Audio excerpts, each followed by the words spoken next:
இல்லடி, நடத்த கட்டவன 4 பேர் சொல்றாங்களே, அதுக்கு பதில் சொல்லாம எங்க போறேன்? தீயில குளிக்கணுமா?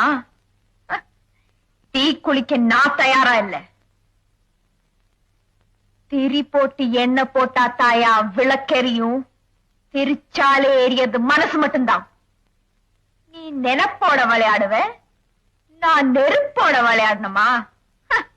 3 மாசம் பிரிஞ்சதுனாலே நடத்த கெட்டவன் என்ன சந்தேகப்படுற நீ? உங்க அப்பா செத்து 15 வருஷம் ஆகுது. இந்த வீட்டை தவிர சொத்து சுகம் ஏதாவது இருக்கா? எப்படி வளர்த்த உங்க அம்மா?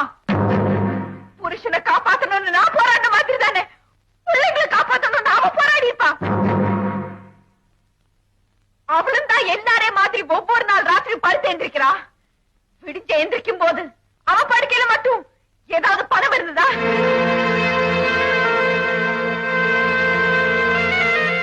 என்னையா பதில காணோம்?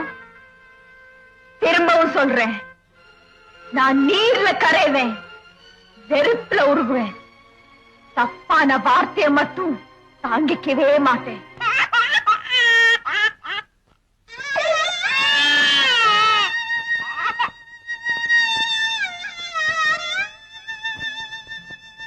அப்பனுக்கு புள்ளை அடையாளம் தெரியலங்கிறதுக்காக